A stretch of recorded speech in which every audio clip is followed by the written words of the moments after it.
कहता है cold war के बारे में दोस्तों। देखिए जैसा कि आप देख सकते हैं, एक तरफ ये क्या है तो USSR और ये क्या है आपको USA, ठीक है। तो अब यहाँ पे कई बार लोगों को ऐसा जो है भ्रम हो जाता है, ठीक है, ऐसा मिसकंसेप्शन होता है कि कोल्ड वॉर नाम है, इसका मतलब ये लड़ाई क्या हुई होगी ठंड के दिनों में हुई होगी, ठीक है, लेकिन ऐसा नहीं है। ये ऐसा इसलिए क्योंकि कोई एग्रेसिवनेस, ठीक है, आर्म्स एंड एम्युनिशंस के द्वारा नहीं था, ठीक है। क्या कहता है, the cold war was an on going political rivalry, mark my words, क्या कहा गया, पॉलिटिकल राइवलरी, यानी कि राजनीतिक प्रतिद्वंद्विता। पॉलिटिकल राइवलरी मतलब कि जैसे आप देखते हैं चुनावों में क्या होता है, चुनाव में भी तो लड़ाई होता है दोस्तों, चुनाव में राजनीतिक पार्टियों के बीच में तो लड़ाई होता है, लेकिन क्या वो एक दूसरे को पीटते हैं, क्या वो एक दूसरे को मारते हैं? जवाब आया नहीं। वो क्या कहते हैं कि वो पार्टी को अगर जिताओगे तो क्या होगा, आपका समाज क्या होगा, बर्बाद हो जाएगा, आपकी जो विकास की जो गति है वो क्या हो जाएगी, धीमी हो जाएगी। एकदम सेम इलेक्शन जैसी ही सिचुएशंस यहां कोल्ड वॉर में हो रही थी। बाइपोलर वर्ल्ड बना, एक तरफ अमेरिका वाला गुट, कैपिटलिस्ट गुट, और दूसरी तरफ यूएसएसआर वाला गुट। अब क्या हुआ, जैसे सिंपल समझिए कि आप कभी टेम्पो स्टैंड या रेलवे स्टेशन से उतरते हैं, वहां पर टेम्पो वाला रहता होगा, ठीक है, वो बोलते हैं भैया हमारे साथ चलिए, भैया हमारे साथ चलिए, तीर खींच होता है, ठीक है।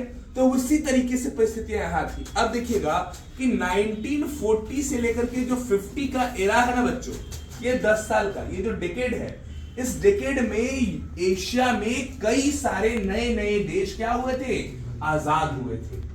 अब वो देश या तो ब्रिटिश की कॉलोनी रहे होंगे या तो फ्रांस की कॉलोनी रहे होंगे, क्योंकि मैक्सिमम देशों को कॉलोनाइज किसने किया था, ब्रिटेन, फ्रांस, पोर्चुगल, इन्हीं लोगों ने किया था।